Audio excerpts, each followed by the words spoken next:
Hi, everyone. Jeff Koppel, a realtor, general contractor. Today, I'm coming to you as a general contractor. If you're thinking about doing a remodel on your home, either a kitchen remodel, bath remodel, or entire home remodel, what should be your expectation from your contractor that you're working with? Number one, I would say that you should expect a no obligation, no cost estimate. Contractors, as good as he claims to be, he should know his business well enough to where he can give you an estimate based on prior knowledge of other projects that he's worked on. I thought I would show you a couple of things that I provide as part of uh, my offer, my bid on a project. Just go ahead and show you a couple of things here. Let me go ahead and share my screen real quick. Okay. So the first thing I want to show you here is this is a website that I create for every one of the remodel projects that I do. And basically, what I use this website for is to specify every single material that we're going to use in the renovation.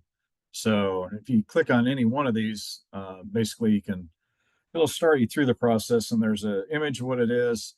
I'll call out SKU numbers and everything, so there's no question about what the materials are going to be used on the project. So, and then also, I would say that you want an itemized list here of exactly what everything is going to cost. Now, I break mine out into material and labor and then turnkey items, just so that it's a little bit easier to track in terms of the actual materials going to be used with an explanation.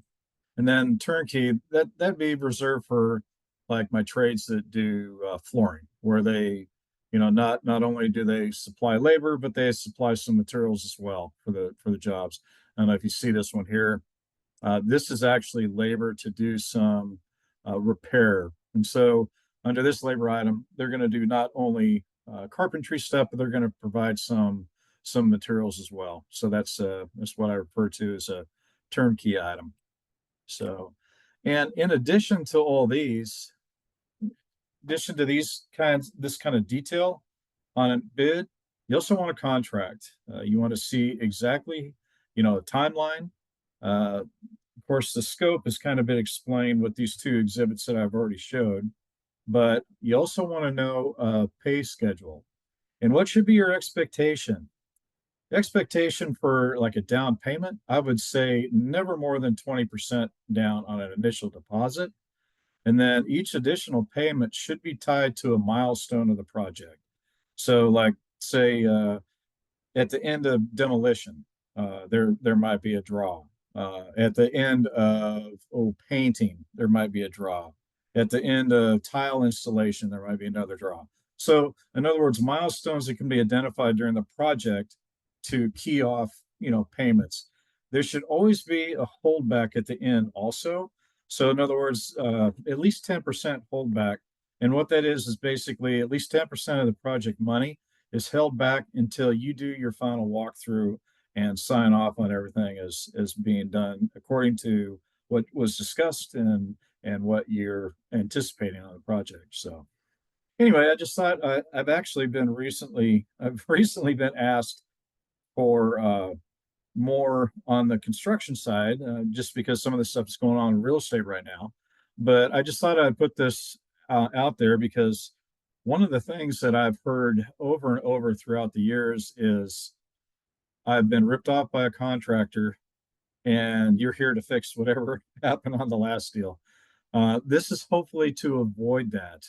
If you know what to expect going in and the kind of detail to expect on an estimate, that should help you select the right contractor for your job. So, well, I hope you guys got something out of this video today. And if you have any questions of me, real estate related or construction related, go ahead and send those questions to jeffkoppel@gmail.com.